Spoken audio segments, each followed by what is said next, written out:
नमस्कार, मेरा नाम भाऊ तोरसेकर। आप देख रहे हैं प्रतिपक्ष। दोस्तों, सबसे तो पहले मैं आपको याद दिला दूं कि मैंने जो 2024 के चुनाव के लिए किताब लिखी है मराठी में, उसका हिंदी संस्करण अब आ गया है। मैंने उस पर कल ही वीडियो डाल दिया था।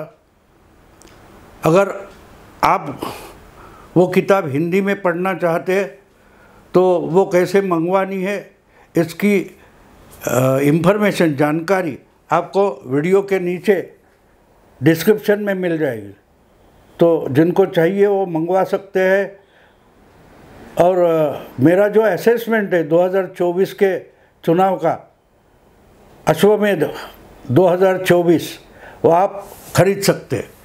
तो ठीक है, अभी मैं अपने आज के वीडियो के सब्जेक्ट पर, विषय के पूर्व निकल जाता हूँ। दोस्तों, अभी चुनाव शुरू हुआ है और पहले दौर का मतदान हो चुका है और 24 घंटे बाकी है, दूसरे दौर का मतदान भी हो जाएगा। ये पूरा चुनाव 7 चरणों में इसका मतदान होना है। पहले चरण में 102 चुनाव क्षेत्र में मतदान हो चुका है। अब दूसरे चरण का चुनाव यानी मतदान होने वाला है। अभी भी आखिरी 2-3 चरण के जो चुनाव है उनके उम्मीदवार फाइनल नहीं हुए, बहुत सारे हुए, कुछ बाकी है। ऐसे चुनाव क्षेत्र में अभी भी दोस्त पार्टियों में झगड़ा चल रहा है, उम्मीदवार तय नहीं हो रहे, कोई पर्चा भर रहा है, कोई वापस ले रहा है, ये सब चल रहा है। और इसी दौरान गुजरात के सूरत शहर के जो लोकसभा की चुनाव क्षेत्र है, वहाँ से मुकेश दलाल नाम के जो बीजेपी के उम्मीदवार थे, उनको चुनाव आयोग ने नवनिर्वाचित एमपी बन के घोषित तक कर दिया। इसका कारण ये है कि उनके खिलाफ कुछ 10-12 उम्मीदवार खड़े थे, बहुत सारे निर्दलीय थे। एक ही उम्मीदवार पार्टी वाला था, वो पार्टी थी कांग्रेस। और कांग्रेस पार्टी के उम्मीदवार ने 3-3 फॉर्म भरे थे, लेकिन उस फॉर्म में गलतियां या खामियां होने के कारण कांग्रेस पार्टी के प्रमुख उम्मीदवार जो थे, कुंभानी ऐसा कुछ उनका नाम है, उनका फॉर्म रिजेक्ट कर दिया गया। जब उसकी छटनी हो रही थी तो जो कुछ सवाल के जवाब देने थे, सबूत देने थे, वो ना देने के कारण उनका फॉर्म रिजेक्ट हो गया। और उनका फॉर्म रिजेक्ट होने के बाद बाकी जो निर्दलीय थे उन्होंने फटाफट अपने जो पर्चे थे वो वापस ले लिए। इसलिए सूरत की लोकसभा चुनाव क्षेत्र में सिर्फ एक ही उम्मीदवार बचा, जिसका नाम मेरा ख्याल है मुकेश दलाल करके है, जो बीजेपी का था। उसको वहाँ के चुनाव अधिकारी ने निर्वाचित घोषित कर दिया, उसको प्रमाण पत्र तक दे दिया। और कांग्रेस में बड़ी खलबली मची। कांग्रेस की हालत क्या है दोस्तों, ये हमको इस खलबली से पता चलता है। ये तय नहीं कर पाते कि चुनाव कभी लड़ना है, किसके लिए लड़ना है, किन दोस्तों पार्टियों के साथ लड़ना है, कौन सी सीटें लड़नी है, उसके लिए उम्मीदवार का चयन पहले से करना चाहिए। सब गड़बड़ चल रहा है। किसी को पता नहीं है कि कांग्रेस पार्टी में चल क्या रहा है। जो पार्टी 3 साल अपने संगठन का अध्यक्ष नहीं चुन पाती और लोकसभा के 500 से ज़्यादा सीटों के लिए उम्मीदवार चयन करे, ये इम्पॉसिबल ही है। क्योंकि आपको याद होगा 2019 का चुनाव बुरी तरह से हारने के बाद राहुल गांधी ने कांग्रेस की अध्यक्षता से अपना इस्तीफा अपनी ही मां को सौंप दिया था और लेटर लिखा था कि मुझे अध्यक्ष पद पर नहीं रहना है और कांग्रेस का अध्यक्ष कोई कांग्रेस गांधी परिवार का ना हो। और गांधी परिवार का होगा या ना होगा, इस पर 3 साल निकल गए।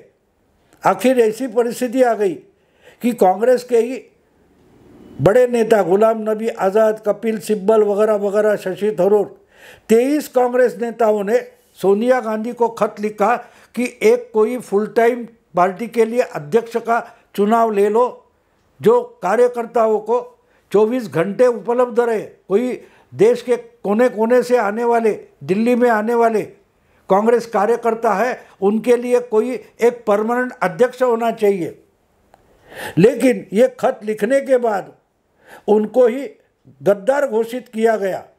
प्रियंका वाड्रा हो, राहुल गांधी हो, उन्होंने अपनी माँ की तबीयत ठीक नहीं, फिर भी उनको ऐसा लेटर लिखा जाता है, यही गद्दारी है, ये बीजेपी से मिले हुए ऐसा आरोप किया। तो एक एक करके इस G23 से बहुत सारे कांग्रेस के नेता पार्टी छोड़कर निकल गए। और फिर भी कांग्रेस पार्टी चल रही थी, न पता कौन चला रहा था, फिर भी चल रही थी। इसके बीच बंगाल हो, तमिलनाडु हो, बहुत सारे विधानसभा के चुनाव हो गए। उनके टिकट कौन तय कर रहा था, किसको पता नहीं। उनके लिए प्रचार का प्रोग्राम कौन बना रहा था, पता नहीं। उनके लिए चुनाव का खर्चा उठाने वाला कौन था, पता नहीं। लेकिन पार्टी चल रही थी, जिस पार्टी का कोई अध्यक्ष नहीं था, और सोनिया गांधी टेम्पररी अध्यक्ष बनाई गई, जो किसी से मिलती तक नहीं थी। तो पार्टी के निर्णय, डिसीजंस कौन ले रहा था, इसका किसी को पता नहीं। और जब पार्टी की हालत ऐसी हो जाती है तो पार्टी अपने आप चल जाती है, यानी कि जिसको अनगाइडेड मिसाइल ऐसा बोला जाता है, कि जो रॉकेट उड़ता है लेकिन गिरेगा कहाँ जाकर और फटेगा कहाँ, इसका किसको भी पता नहीं। ऐसी आजकल के कांग्रेस की हालत बन गई है। बाद में बहुत सारी गड़बड़ी हो गई, चुनाव आयोग से नोटिस आना शुरू हो गया, तो आखिर में रोते रोते एक कांग्रेस पार्टी के अध्यक्ष का चुनाव हो गया, जिसमें शशि थरूर और क्या बोलते हो खरगे, मल्लिकार्जुन खरगे, इनको पेश किया गया और खरगे पार्टी के अध्यक्ष बन चुके हैं।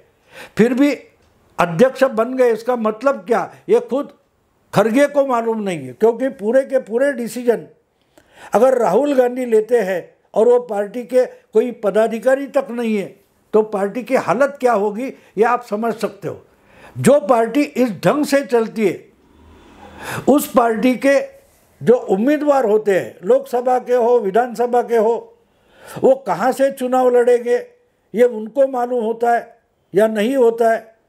तो हालत बुरी होगी, क्योंकि पार्टी के नाम पर अगर आप चुनाव लड़ते हो तो आपको बहुत सारे डॉक्यूमेंट्स चुनाव अधिकारी के पास रखने पड़ते कि भाई हाँ, ये रिकॉग्नाइज पार्टी है, इसका चुनाव चिन्ह हाथ का पंजा है और उस पार्टी ने मुझे नॉमिनेट किया है, इसलिए मैं कांग्रेस पार्टी का उम्मीदवार हूँ। ऐसे बहुत सारे कागजात, डॉक्यूमेंट्स, दस्तावेज चुनाव अधिकारी के पास पेश करने पड़ते। तो ऐसे कागजात आखिरी समय में दौड़ धूप करते करते मिलते भी नहीं है, पहुँचते नहीं है। कहने का मतलब ये है कि सूरत में कांग्रेस का जो उम्मीदवार था कुंभानी नाम का, उसकी हालत ऐसी हुई होगी, उसको जितना कम समय मिल गया, उसमें जो सब डॉक्यूमेंट इकट्ठा करने थे उसमें खामियां रह गई। और जब उसने पर्चे भर दिए, 3 फॉर्म भरे थे, एक भी नहीं है, 3 फॉर्म भरे थे, इसको छोड़कर और एक डमी कैंडिडेट कांग्रेस की तरफ से खड़ा किया था। दोनों के दोनों, ओरिजिनल और डमी दोनों कैंडिडेट खड़े कर दिए थे, और दोनों के फॉर्म में गलतियां निकली, और इसके कारण दोनों के दोनों फॉर्म रिजेक्ट कर दिए गए। चुनाव अधिकारी बोला इसमें तो बहुत सारी खामी है, ये फॉर्म नहीं चलेगा। और एक बार फॉर्म भरने का समय ख़त्म हो गया तो आप नए सिरे से उसके लिए या फॉर्म नहीं भर सकते। तो इसलिए कांग्रेस का ओरिजिनल और डमी ऐसे दोनों कैंडिडेट रिजेक्ट कर दिए गए। मतलब साफ था, सूरत के चुनाव के लिए एक पार्टी का ही कैंडिडेट खड़ा था, जिसका नाम बीजेपी पार्टी है और जिसका कैंडिडेट मुकेश दलाल था। बाकी 6-7 जो कुछ निर्दलीय उम्मीदवार थे, उन्होंने भी अपनी अर्जियां वापस ले ली, तो बचा एक ही कैंडिडेट जिसका नाम मुकेश दलाल है। तो चुनाव अधिकारी ने उसका निर्वाचन हो गया ऐसा घोषित कर दिया और उसको सर्टिफिकेट तक दे दिया। उसके बाद कांग्रेस पार्टी में बवाल मचा, लेकिन ये नहीं सोच रहे कि हमारी गलती कहाँ हो गई, हमारे ही उम्मीदवार को इतनी जल्दबाजी करके गलतियों से भरा हुआ फॉर्म क्यों सबमिट करना पड़ा। अगर समय रहते हम उसको एबी फॉर्म वगैरह जो कुछ होता है वो दे देते, उसको जो अपनी प्रॉपर्टी का डॉक्यूमेंट्स वगैरह बनाना है उसके लिए टाइम लगता है। और ये कांग्रेस का कैंडिडेट था कौन, जो एक बार सूरत म्युनिसिपल कॉरपोरेशन के लिए चुनकर आया था और उसको एमपी बनने के लिए 2019 में उसने कांग्रेस पार्टी से टिकट मांगा था, लेकिन उसको मिला नहीं था। इस समय उसको एमपी के लिए कांग्रेस ने नॉमिनेट किया और वो फॉर्म तक नहीं भर पाया। फॉर्म में बहुत सारी गलतियां थी। और दूसरी बात ये, अब कांग्रेस वाले बोलते ये पूरा षड्यंत्र है, ये पूरा षड्यंत्र है, बिना वोट के कोई आदमी एमपी कैसे बन सकता है। अगर रूल्स है, रेगुलेशंस है, अगर एक ही उम्मीदवार फॉर्म भरता है और दूसरा कोई उसको चैलेंज देने वाला नहीं होता है तो वो चुना गया ऐसा डिक्लेयर करना पड़ता है। कांग्रेस वाले पार्टी चलाते हैं, दिल्ली में बैठकर ऑल इंडिया पॉलिटिक्स करते हैं, ये इतने चुनाव रूल्स के बारे में बुद्धू है। आपको याद होगा कि पिछले 5-6 साल में बंगाल में बहुत सारे स्थानीय इकाइयों के चुनाव हो गए। मेरा ख्याल है कि पिछले 2 साल पहले जो चुनाव बंगाल में हो गए उसमें कम से कम 10-12 हज़ार उम्मीदवार टीएमसी के ऐसे चुनकर आए कि उनके सामने दूसरा कोई चैलेंज देने वाला था ही नहीं, और दूसरा कोई उम्मीदवार नहीं। इसके लिए ये हज़ारों टीएमसी वाले स्थानीय इकाइयों में चुने गए, यानी चुनाव की वो चुने गए ऐसी घोषणा कर दी गई। तो जब सामने उम्मीदवार नहीं होता तो अगर एक ही उम्मीदवार ने पर्चा भरा है तो उसको चुना गया ऐसा डिक्लेयर करना पड़ता है। अगर टीएमसी कांग्रेस की दोस्त पार्टी है तो कांग्रेस वालों को इतना तो कम से कम मालूम होना चाहिए कि वेस्ट बंगाल के इतने स्थानीय इकाइयों में बड़ी भारी संख्या में टीएमसी कैसे जीतती है। सामने कोई कैंडिडेट नहीं, इसीलिए हजारों लोग चुनकर आते हैं। तो गुजरात में तो एक ही एमपी चुनकर आया है, तो रोते क्यों है। और दूसरी बात यह है कि कांग्रेस की तरफ से जिनको नॉमिनेट किया जाता है उनका पार्टी पर भरोसा बचा नहीं है। आपको मालूम होगा, कल परसों की बात है, 1-2 हफ्ते की बात है, रोहन गुप्ता और गौरव वल्लभ नाम के कांग्रेस के 2 राष्ट्रीय प्रवक्ता है। ये दोनों राष्ट्रीय प्रवक्ता एक के पीछे एक कांग्रेस पार्टी छोड़कर कांग्रेस पार्टी से सब पदों का इस्तीफा देकर बीजेपी में चले गए। उन्होंने क्या कहा कि पार्टी कौन चला रहा है पता नहीं है, और पार्टी की लाइन क्या है, पार्टी की पॉलिसी क्या है पता नहीं। राहुल गांधी कुछ भी बातें करते हैं और वही सही बताने के लिए हम हास्यास्पद बन जाते, इसलिए हमने पार्टी छोड़ी। इसमें से रोहन गुप्ता, ये जो कांग्रेस नेता थे, इनको तो कांग्रेस ने अहमदाबाद से टिकट दिया था, बिल्कुल टिकट दिया था, लेकिन वो चुनाव लड़ना ही नहीं चाहते थे। इसलिए उन्होंने चुनाव का टिकट तो कांग्रेस पार्टी के लिए वापस कर दिया, लेकिन उसके बाद कांग्रेस पार्टी से भी इस्तीफा दे दिया, कांग्रेस पार्टी के सब पदों से इस्तीफा दे दिया, और वो 1 हफ्ते के बाद उन्होंने बीजेपी ज्वाइन कर ली। तो ये क्यों हो रहा है? 2 महीने 3 महीने पहले की बात है, राहुल गांधी की पदयात्रा मणिपुर से निकलकर मुंबई आ रही थी। वो पदयात्रा गुजरात में पहुंचने से पहले गुजरात के सबसे सीनियर आज के कांग्रेस नेता अर्जुन मोदवाड़िया, उन्होंने भी कांग्रेस छोड़ दी थी और बीजेपी का पल्लू पकड़ा था। तो ये क्या हो रहा है, ये अगर अर्जुन मोढवाडिया पार्टी छोड़कर निकल गए, उस वक्त अगर राहुल गांधी और खड़गे सोचते तो आज ये हालत नहीं होती। सूरत में पनौती की सूरत देखने की स्थिति नहीं आती। क्यों हो गया ऐसा? आपको याद होगा 3-4 महीने पहले विधानसभा का चुनाव हुआ था। 5 राज्यों के विधानसभा चुनाव हुए थे, जिसमें मध्य प्रदेश, राजस्थान, तेलंगाना, छत्तीसगढ़, नागालैंड ऐसे राज्यों के विधानसभा चुनाव हो गए। उसी वक्त विश्व चषक वर्ल्ड कप की मैचें चलती थी और उसकी फाइनल मैच हुई थी, जिसमें भारत हार गया था। भारत की टीम हार गई थी और वो मैच देखने के लिए खुद नरेंद्र मोदी, देश के प्रधानमंत्री, अहमदाबाद पहुंचे थे। उस पर टिप्पणी करते हुए राहुल गांधी क्या बोले थे, आपको याद है? राहुल गांधी बोले थे, प्राइमरीज में पूरी की पूरी मैच जीतने वाली भारत टीम फाइनल में हार गई क्योंकि वहां पनौती बैठी थी। यानी देश के प्रधानमंत्री नरेंद्र मोदी को राहुल गांधी ने पनौती बोला था।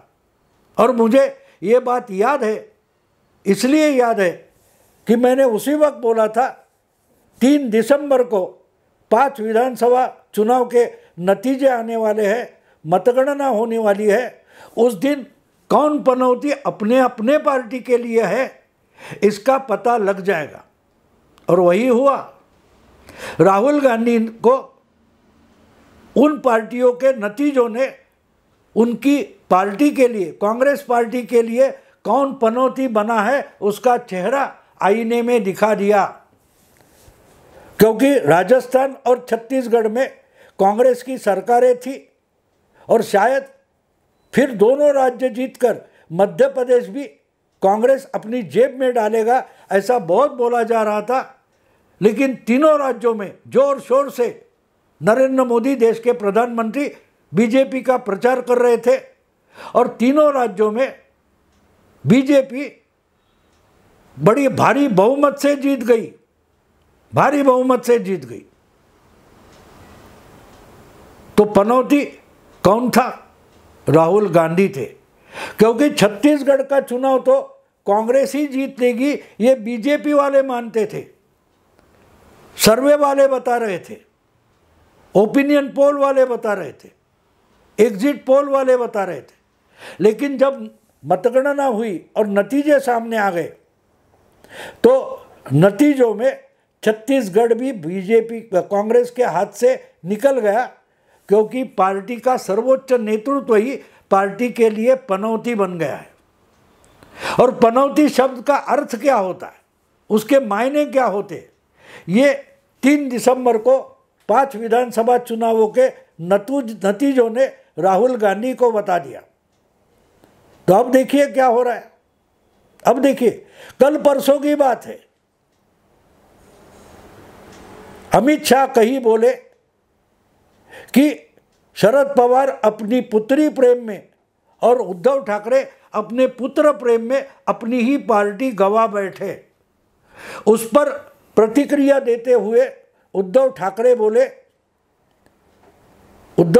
बोले कि देश का प्रधानमंत्री, अमित शाह के पुत्र प्रेम के कारण भारत विश्व चषक वर्ल्ड कप हार गया।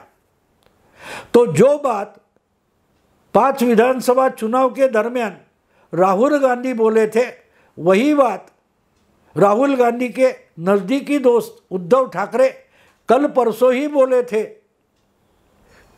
कि अमित शाह के पुत्र प्रेम के कारण भारत ने वर्ल्ड कप हारा। जो बात राहुल गांधी ने 4 महीने पहले बोली थी, वो इंडी अलायंस के बड़े नेता उद्धव ठाकरे 3 दिन पहले बोले और सूरत में पनौती का चेहरा सामने आ गया। कांग्रेस के लिए कौन पनौती है, इंडी अलायंस के लिए कौन पनौती है, इसका पहला प्रमाण सूरत शहर में मिल गया। क्योंकि सूरत में एक भी वोट डालने से पहले बीजेपी ने सीट जीत ली और इंडी अलायंस और कांग्रेस पार्टी दोनों अपने आप के लिए ही पनौती है, ये सूरत ने दिखा दिया। मतलब पनौती की सूरत क्या होती है, पनौती की सूरत, चेहरा कैसा होता है, ये इंडी अलायंस और राहुल गांधी की कांग्रेस को सूरत शहर ने दिखा दिया है। देखते 40 दिन के बाद हमारे सामने कौन से नतीजे आने वाले। दोस्तों अभी यही रुकता हूँ। अगर वीडियो पसंद आए तो लाइक कीजिए, शेयर कीजिए, सब्सक्राइब कीजिए और मेरी किताब चाहिए तो नीचे डिस्क्रिप्शन में जो जानकारी दी है उसका इस्तेमाल कीजिए। नमस्कार।